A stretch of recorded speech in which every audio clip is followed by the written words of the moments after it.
ด้วยใจคะนึงคิดถึงสาวเมืองยาโม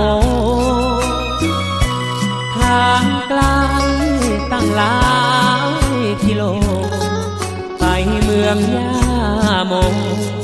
ด้วยใจรักแม่ผ่านน้องแค่และเห็นหินก้อนแสนมอ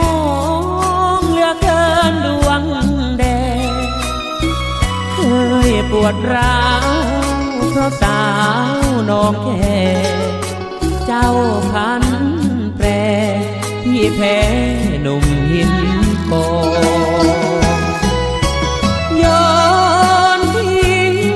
ความเศร้าที่ช่องเขาทางเข้าปากช่องหลงป่าจนไม่อยากมองเห็นลำตะคองคิดถึงน้องเอวบางผ่านสี่คิ้วอำเภอสูงเนินมองเพลินเหมือนดังเดินเนื้อนารถทัวร์เล่นถึงปลายทางแม่ชมสะอางเจ้ากำลังแต่งงาน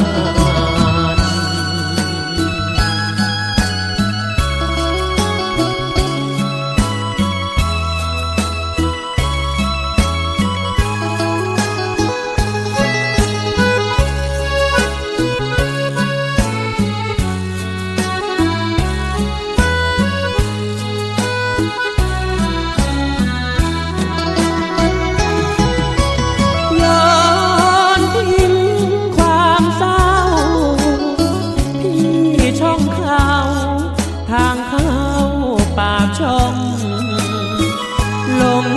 ล้มป่าจนไม่